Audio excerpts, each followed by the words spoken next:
திடீரென எம்எல்ஏ பதவியை ராஜினாமா செய்த சி.வி. சண்முகம். அதிர்ச்சியில் அதிமுக. தலைகீழாக மாறிய தமிழக அரசியல் கணக்கு. அதிமுகவில் தேர்தல் தோல்விக்கு பிறகு வெடித்த உட்கட்சி மோதலானது தற்போது சமாதான பேச்சுவார்த்தை மற்றும் மீண்டும் போர்க்கொடி தூக்கும் அதிரடி திருப்பங்களுடன் புதிய உச்சத்தை எட்டியிருக்கிறது. 2026 சட்டமன்ற தேர்தல் தோல்வியை தொடர்ந்து முன்னாள் அமைச்சர்களான S P. Velumani, C V. Shanmugam, C. Vijayabaskar உள்ளிட்டோர் எடப்பாடி பழனிசாமிக்கு எதிராக தனி அணியாக செயல்படத் தொடங்கினர். இந்த சூழலில் சட்டமன்ற நம்பிக்கை வாக்கெடுப்பில் முதலமைச்சர் விஜய் தலைமையிலான த.வே.க. அரசிற்கு ஆதரவாக 25 அதிமுக எம்.எல்.ஏக்கள் வாக்களித்தது தமிழக அரசியலில் பெரும் பரபரப்பை ஏற்படுத்தியது. அது மட்டுமில்லாமல் உட்கட்சி பூசலையும் பகிரங்கமாக வெளிப்படுத்தியது என்று கூட சொல்லலாம். இதனைத் தொடர்ந்துதான் அதிருப்தி எம்.எல்.ஏக்கள் மீது நடவடிக்கை எடுக்க இ.பி.எஸ். தரப்பும் அதற்கு எதிராக வேலுமணி தரப்பும் சபாநாயகரிடம் மனு தாக்கல் செய்ததால் மோதல் தீவிரமடைந்தது. த.வே.க. அமைச்சரவை விவகாரத்தில் தங்களுக்கு இடம் கிடைக்கும் என்று அதிருப்தி அணி எதிர்பார்த்த நிலையில் அங்கு வாய்ப்பு மறுக்கப்பட்டதால் அவர்கள் மீண்டும் அதிமுகவுடன் இணைந்து செயல்பட முயன்று வருகின்றனர். இரு தரப்பும் இணைந்து செயல்பட தயாரான போது சில முக்கிய நிபந்தனைகள் முன்வைக்கப்பட்டதாகவும் சொல்லப்படுகிறது. இதன் காரணத்தினால் தற்போது சி.வி. சண்முகம் அணியானது கடும் அதிருப்திக்கு உள்ளான நிலையில் தற்போது அவசர ஆலோசனை கூட்டத்தில் மீதி எம்.எல்.ஏக்கள் கலந்துரையாடி வருவதாகவும் தகவல்கள் வெளிவந்து கொண்டிருக்கிறது. இதன் காரணத்தினால் அதிமுகவில் பெரும் பிளவு ஏற்பட்டதுடன் தற்போது அதிமுகவானது களைவதற்கு கூட ரெடியாகிவிட்டது என்றே தலைமை வட்டாரத்தில் தகவல்கள் கசிந்துள்ளது. சமீபத்திய தேர்தல் முடிவுகளுக்கு பிறகு காங்கிரஸ் விஜயின் கட்சியுடன் இணைந்ததால் திமுக, பாஜக தலைமையிலான தேசிய ஜனநாயக கூட்டணியுடன் இணைவது குறித்து பரிசீலிப்பதாக கூறப்பட்டு வந்தது. தமிழ்நாட்டில் சமீபத்திய தேர்தல் முடிவுகளுக்கு பிறகு அரசியல் களமோ வேகமாக மாறி வந்தது. நீண்டகால கூட்டணியாக இருந்த காங்கிரஸ் நடிகரும் முதல்வருமான விஜயின் தமிழக வெற்றிக் கழக கட்சியுடன் இணைந்தது மாநில அரசியலில் புதிய பரபரப்பை உருவாக்கியது. இதன் பின்னணியில் தோல்வியை சந்தித்த திமுக தனது அடுத்த அரசியல் நகர்வுகளை தீவிரமாக ஆய்வு செய்து வருவதாக தகவல்களும் வெளியாகி வருகின்றன. அரசியல் வட்டாரங்களில் பரவி வரும் தகவல்களின்படி தலைமையிலான அதாவது தேசிய ஜனநாயக கூட்டணி தற்போது திமுகவின் ஆதரவை பெற முயற்சி செய்து வருவதாக தகவல்கள் வெளியாகி வருகின்றன. குறிப்பாக திமுகவின் 22 மக்களவை எம்பிக்கள் மற்றும் 8 மாநிலங்களவை உறுப்பினர்கள் மீது தேசிய ஜனநாயக கூட்டணி கவனம் செலுத்தி வருகிறதாம்.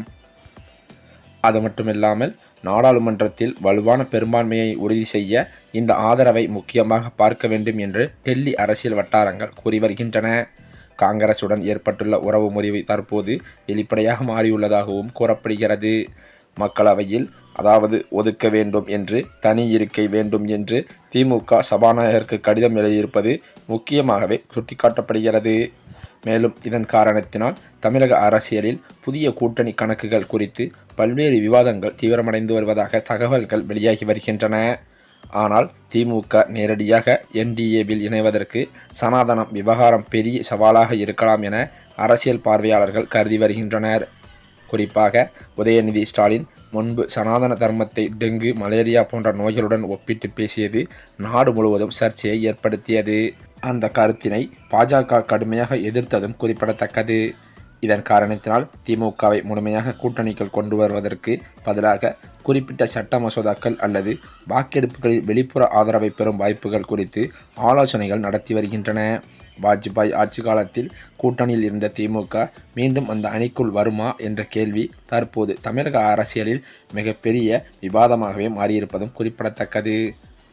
மேலும் அது மட்டுமில்லாமல் இதை பற்றிய கட்சியின் மூத்த நிர்வாகிகளுடனான ஆலோசனை கூட்டத்தில் பேசிய திமுக தலைவர் மு.க. ஸ்டாலின் இனிவரும் காலங்களில் கூட்டணி கட்சிகளை மட்டுமே நம்பியிருக்க வேண்டிய அவசியமில்லை என்று குறிப்பிட்டிருக்கிறார். மேலும் உள்ளாட்சி தேர்தலில் தனித்து போட்டியிடுவதன் மூலம் அடிமட்ட அளவில் கட்சியின் உண்மையான பலத்தையும் செல்வாக்கையும் துல்லியமாக பரிசோதித்து அறிய முடியும் என்றும் அவர் தெரிவித்திருக்கிறாராம். கூட்டணி கட்சிகளுக்கு பங்கீடு கொடுக்காமல் களத்தில் தனித்து நிற்பதால் கட்சி மேம்படும் என திமுக தலைமை கருதுகிறது. தேர்தல் வெற்றிகளுக்காக தொடர்ந்து உழைத்தும் கூட்டணி இழந்து ஒடுக்கினால் வாக்குகளை இழந்த கட்சியின் சாதாரண சாமானிய தொண்டர்களுக்கு இந்த தேர்தலில் போட்டியிட சீட் வழங்கலாம் என்றும் மு.க. ஸ்டாலின் ஆலோசித்திருக்கிறதாக தகவல்கள் வெளிவந்து கொண்டிருக்கிறது. இந்த யுத்தியானது அடிமட்ட தொண்டர்களை உற்சாகப்படுத்துவதோடு உள்ளாட்சி பகுதிகளில் கட்சியின் தனித்துவமான பிடியை வலுப்படுத்த உதவும் என்றும் எதிர்பார்க்கப்படுகிறதாம். இந்த சூழ்நிலையில்தான் சட்டசபை தேர்தலுக்கு பிறகு அதிமுக 2 அணியாக பிரிந்தது. அதிமுக பொதுச்செயலர் எடப்பாடி பழனிசாமி தலைமையில் ஒரு அணியாகவும், சிவி சண்முகம், எஸ்பி வேலுமணி தலைமையில் இன்னொரு அணியாகவும் எம்எல்ஏக்கள் செயல்பட்டு வருகின்றனர்.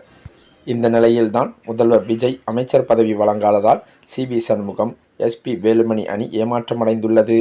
அது மட்டுமல்லாமல் அதிமுகவில் பிளவுபட்ட 2 அணிகளும் மீண்டும் ஒன்று சேர பேச்சுவார்த்தை நடங்கிவிட்டதாகவும் சொல்லப்படுகிறது. இந்த சூழ்நிலையிலோ தமிழக சட்டசபை கூட்டத்தொடரானது கூடி எம்எல்ஏக்கள் பதவியேற்பு நடந்து வரும் நிலையில் முன்னாள் அமைச்சர் சிவி சண்முகத்தின் பெயரை சட்டசபையில் செயலாளர் சீனிவாசன் பதவியேற்க அழைத்த போது அவரை அவையில் காணவில்லையாம். சட்டசபைக்கு தனியாளாக வந்த அவர் பதவியேற்காமலேயே சென்றுவிட்டார் என தகவல்களும் வெளியாகி வந்தது. 2026 சட்டசபை தேர்தல் முடிந்தும் தவேக அரசு பொறுப்பேற்று கொண்டது. அதே மட்டுமல்லாமல் இடைக்கால சபாநாயகர் தேர்வு செய்யப்பட்டிருந்தால் இதனையடுத்து தமிழக சட்டசபையானது 9:30 மணிக்கு கூடியது. அப்போது இடைக்கால சபாநாயகர் கருப்பையா எம்எல்ஏக்களுக்கு பதவி பிரமாணம் செய்து அழைத்தார். முதலில் விஜய், பிறகு அவரது அமைச்சரவை பதவியேற்றனர். அதில் அமைச்சர் கீர்த்தனா வெற்றி சான்றிதழை கொண்டு வராததால் அவர் நேரம் தாமதமாகி அவர் பதவியேற்றார் என்பதும் குறிப்பிடத்தக்கது. இதனைத் தொடர்ந்து எதிர்க்கட்சி தலைவர், முன்னாள் முதல்வர்கள், முன்னாள் அமைச்சர்கள் பதவியேற்றனர். இந்த நிலையில் அதிமுகவின் மயிலம் தொகுதி எம்எல்ஏ சிவி சண்முகத்தின் பெயரை அழைத்தபோது அவர் வரவில்லை, அவையிலும் இல்லை என்றும் கூறப்படுகிறது. இந்த நிலையில்தான் எடப்பாடி பழனிசாமி பதவியேற்ற போது சிலர் மட்டுமே மேஜையை தட்டி வரவேற்றனர். ஆனால் எஸ்பி வேலுமணி எம்எல்ஏவாக பதவியேற்ற போது அதிக பேர் மேஜையை தட்டி வரவேற்றது பெரும் சலசலப்பை ஏற்படுத்தியது. அதிமுக எம்எல்ஏக்களின் சட்டசபை குழு தலைவராக எடப்பாடி பழனிசாமிக்கு பதிலாக எஸ்பி வேலுமணியை தேர்வு செய்யப் போவதாகவும் தகவல்கள் வெளியாகி வருகின்றன. அது மட்டுமில்லாமல் அதிமுகவில் பிரிந்து சென்ற 30 எம்எல்ஏக்கள் எஸ்பி வேலுமணி தலைமையில் திமுகவில் இணைய இருப்பதாகவும் ஸ்டாலினை சந்திக்க இருப்பதாகவும் தகவல்கள் வெளியாகியுள்ளது. இவைகளெல்லாம் ஒருபுறம் இருக்க, தமிழக சட்டப்பேரவை தேர்தலில் எந்த கட்சிக்கும் பெரும்பான்மை கிடைக்காத தொங்கு சட்டப்பேரவை அமைந்திருக்கும் சூழலில் 108 இடங்களை பெற்ற தமிழக வெற்றிக் கழகம் தனிப்பெரும் கட்சியாக உருவெடுத்தது. காங்கிரஸ் உள்ளிட்ட சில கட்சிகளை தனது கூட்டணிக்கு அழைத்து விஜய் மெஜாரிட்டியை நிரூபிக்க முயன்றாலும் ஆளுநர் கோரிய 118 எம்எல்ஏக்களின் ஆதரவு கடிதத்தை அளிக்க முடியாததால் ஆட்சி அமைப்பதில் முட்டுக்கட்டை நீடிக்கிறது. இந்த சூழலை பயன்படுத்தி தவேகாவை ஆட்சிக்கு வரவிடாமல் தடுக்க பரஸ்பர எதிரிகளான திமுக மற்றும் அதிமுக ஒன்றிணைந்து மெகா கூட்டணி அமைத்து ஆட்சி அமைக்க ரகசிய பேச்சுவார்த்தையில் ஈடுபட்டுள்ளதாகவும் தகவல்கள் கசிந்து வருகிறது. திமுக, அதிமுக ஆகிய இருபெரும் துருவங்களும் கூட்டணி சேரப்போவதாக வெளியாகும் தகவல் தவேகா தரப்பில் பெரும் அதிருப்தியை ஏற்படுத்தி இருக்கிறது.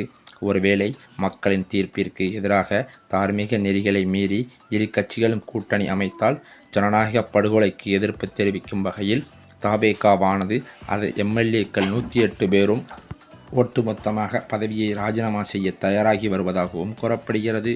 விஜயின் இந்த அணு ஆயுத நடவடிக்கை தமிழக அரசியலில் மிகப்பெரிய நிலநடுக்கத்தை ஏற்படுத்தியுள்ளதுடன் மீண்டும் ஒரு பொதுத் தேர்தலை நோக்கி மாநிலத்தை தள்ளும் சூழலையும் உருவாக்கியிருக்கிறது.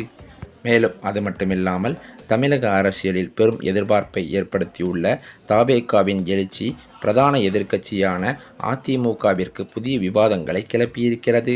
குறிப்பாக அக்கட்சியின் முக்கிய நிர்வாகிகளான எஸ்பி வேலுமணி, சிவி சண்முகம் மற்றும் எம்ஆர் விஜயபாஸ்கர் ஆகியோர் இது குறித்து தீவிர ஆலோசனையில் ஈடுபட்டதை தொடர்ந்து தவேகாவிற்கு ஆதரவு அளிப்பது தொடர்பாக எடப்பாடி பழனிசாமியிடம் தங்களது கருத்துக்களை முன்வைத்திருப்பதாக தகவல்கள் வெளியாகியிருக்கின்றன.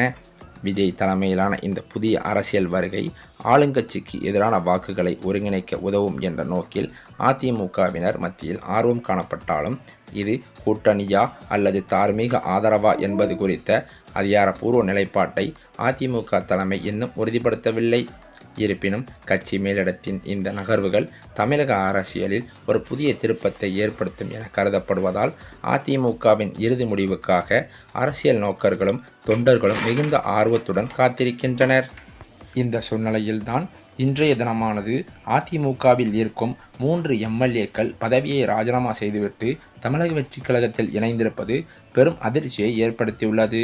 அந்த வகையில் தற்போது சிவி சண்முகம், எஸ்பி வேலுமணி அணியில் உள்ள அந்த 5 எம்எல்ஏக்கள் மீண்டும் எடப்பாடி பழனிசாமி தரப்பு எம்எல்ஏவாக மாறியிருப்பதும் அதிமுகவில் பெரும் குழப்பத்தை ஏற்படுத்தியிருக்கிறது. இப்படியே சென்றால் தனது நிலைமை என்னாகும் என்று யோசித்து சி.வி. சண்முகம் அவர்கள் தனது பதவியையும் ராஜினாமா செய்ய முடிவெடுத்து விட்டதாகவே அவரது நெருங்கிய வட்டாரங்களில் தகவல்கள் கசிந்து வருகிறது.